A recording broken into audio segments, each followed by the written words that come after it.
All right, let's turn back to the White House and President Trump's decision to raise tariffs on steel and aluminum imports from 25 to 50%. We're going to bring it from 25% to 50%, the tariffs on steel into the United States of America. Canadian steel and aluminum producers say it will have a devastating effect. The latest tariffs on steel and aluminum are unjustified. They're illegal. They're bad for American workers, bad for American industry, and of course for Canadian industry as well. The domino effect is spreading across the supply chain, from smelters to consumer manufacturing, from major corporations to small suppliers. Analysts now warn that if this cycle continues, the damage will not be limited to aluminum alone. Automotive, aerospace, and even agricultural sectors, all dependent on global supply chains, could be the next to feel the impact. Perhaps that is why more and more attention is turning north to Canada, a country that has chosen not to respond with anger or loud rhetoric, but with persistence, strategy, and long-term investment. No shocking statements, no grandstanding press conferences. Yet Canada has steadily strengthened its production system and is now reaping the rewards. While American workers worry about tomorrow's jobs, many Canadians are asking themselves, perhaps the path we have chosen, quiet, unglamorous, but steady, is in fact the better one. Maybe it is time for a thorough reassessment, not just to count winners and losers in a trade dispute, but to determine whether current policies are truly serving the long-term interests of the people. Because if inertia continues, by the time the damage is noticed, it may already be irreversible. What do you think? Are we witnessing an inevitable outcome, or is there still room to change course? Share your perspective in the comments. Thank you for reading. It is the result of steadfastly following a different path, one that is neither aggressive nor loud, yet is clearly producing very different results. In Quebec, the heart of Canada's aluminum industry, more than 90% of the nation's output is produced in plants powered by hydroelectricity. This is not just a technical detail. It is the very foundation of Canada's competitive strength in the global aluminum market. With clean, stable, and much cheaper electricity compared to industrial regions in the United States. These plants can keep operating continuously and, in many cases, even expand production, even as global trade conditions become more difficult. Meanwhile, U.S. smelters face the opposite reality. Many have been forced to cut back because of crushing electricity costs combined with trade barriers that have made operations increasingly inefficient. Running an energy-hungry smelter without affordable power is like running headfirst into a brick wall. In the first 3 months of 2025, as the U.S. situation grew more suffocating, Canada recorded a 12% increase in aluminum output, enough to offset much of the shortfall caused by Washington's new tariff policy. Before the tariffs, Canada supplied nearly 60% of America's aluminum imports. But instead of responding harshly when Washington suddenly slapped on a 50% tariff, Ottawa chose a different path. There were no fiery speeches, no retaliatory duties. Instead, Canada quietly expanded its international partnerships, boosted trade with the EU and Asian nations, and continued supporting renewable energy policies that have long underpinned the strength of its domestic smelting industry. That calm, deliberate approach has surprised many experts abroad. At first, there was a widespread belief that Canada would suffer badly from U.S. protectionism, but the reality has been the exact opposite. Smelters in Quebec and British Columbia have not weakened, they are hiring aggressively. Engineers, technicians, operators, new production lines are being installed, and orders are pouring in from markets that once relied heavily on American supply. For many multinationals, leaving the U.S. was not a preferred choice. But with production costs spiraling, especially after the 50% tariff, they had no alternative but to pivot. An aerospace company in Toronto put it bluntly, with tariffs like that, continuing to source aluminum from the US is impossible. Nobody does business to lose money. This shift is happening at remarkable speed.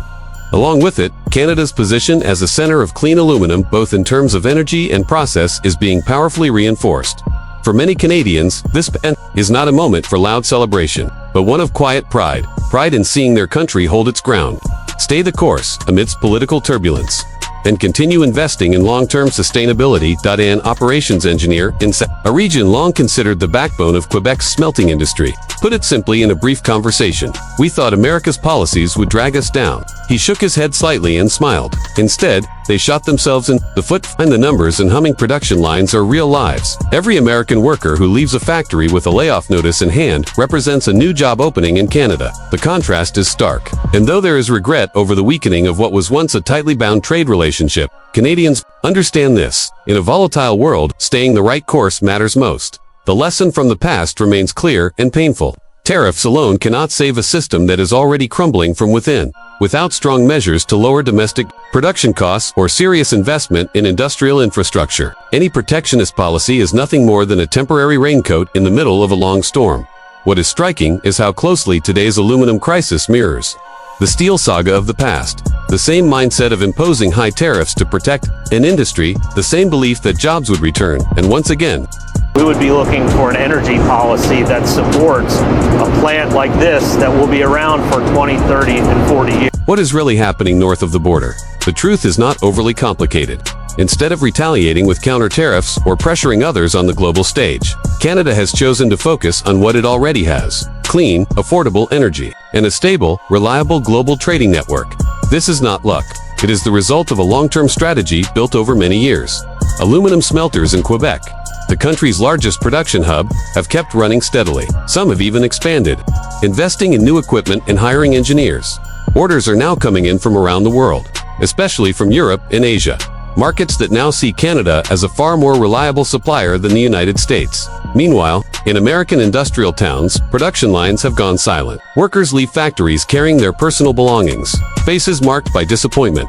While American workers endured this bleak chapter, Canada is moving forward. Figures from Alcoa, one of the biggest names in the industry, show that more than 100,000 jobs in the U.S. have disappeared since the aluminum tariff was imposed. Once dismissed as an exaggeration, this number is now confirmed. Even more concerning, it may continue to rise. Of these, around 20,000 jobs are directly tied to the smelting industry, skilled, high-value positions often rooted in long-established industrial communities. These are not just numbers. They represent thousands of families losing their main source of income, small towns watching factories go dark for good, and industrial dreams slowly fading away. In contrast, in Canada, especially Quebec, where more than 90% of the country's aluminum is produced, smelters continue to thrive. Thanks to stable hydroelectric power, the combination of sustainable energy and careful trade policy has created a clear competitive advantage. While American workers struggle with unemployment benefits, Canada is opening new positions. This is not random luck.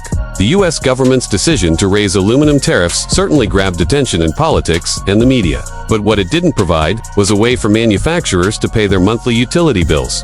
While policymakers gave fiery speeches about protecting domestic jobs, on the ground, businesses that relied on aluminum had to tighten their belts just to survive. No one expected that a single tariff change would push material costs so high, and the consequences followed a predictable path. Rising costs forced many companies to scale back production. Some tried to cope by reducing working hours. Others had to lay off staff, and some even chose to move entire production lines abroad to cut expenses. In the end, instead of bringing back the jobs the policy promised, the aluminum tariff cost the industry tens of thousands more. For some, it was still seen as a necessary protectionist measure, but for many others, it was described bluntly as a fatal blow to the labor market, a job killer hitting right at home. What's most striking is that business leaders weren't the only ones raising the alarm. Concern has spread beyond American borders. Countries with close trade ties to the U.S., led by Canada, are watching Washington's every move carefully. No one in Ottawa has given fiery speeches or staged combative press conferences, but Canada is not staying quiet. While the U.S. has built higher and higher trade barriers, Canada has taken a different approach: measured, steady, and effective. And surprisingly, it is exactly this approach that is helping Canada rise. The question now is, factories have now fallen silent. The machines remain in place. The production lines are still intact, but the only difference is that the workers have disappeared.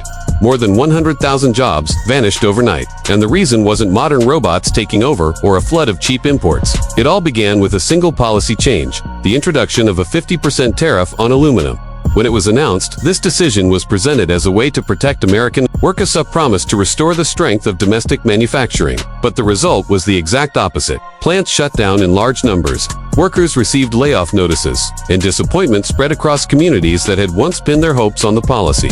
While many towns in the United States slipped into mass unemployment, Canada quietly started reaping the benefits. Even those who once supported the tariff began to question it. So what exactly happened? Could this be an early warning of a much larger economic quake on the horizon? Let's go back to 2018. At that time, the U.S. government imposed a 10% tariff on imported aluminum. The official goals were to strengthen national security, reduce dependence on foreign supply, and, above all, bring jobs back to American smelters. Policy was welcomed by the public. The idea seemed simple: protect domestic industry, protect workers. But as time passed, that 10% tariff didn't stay the same. By 2025, it had risen to 25%, and then it was suddenly doubled to 50%. The striking fact was that this new tariff didn't just target rivals. It also affected close allies, like Canada. The world began to notice. The U.S. president at the time, in a speech in Pennsylvania, confidently promised, "We will revive the aluminum industry, stronger than ever before."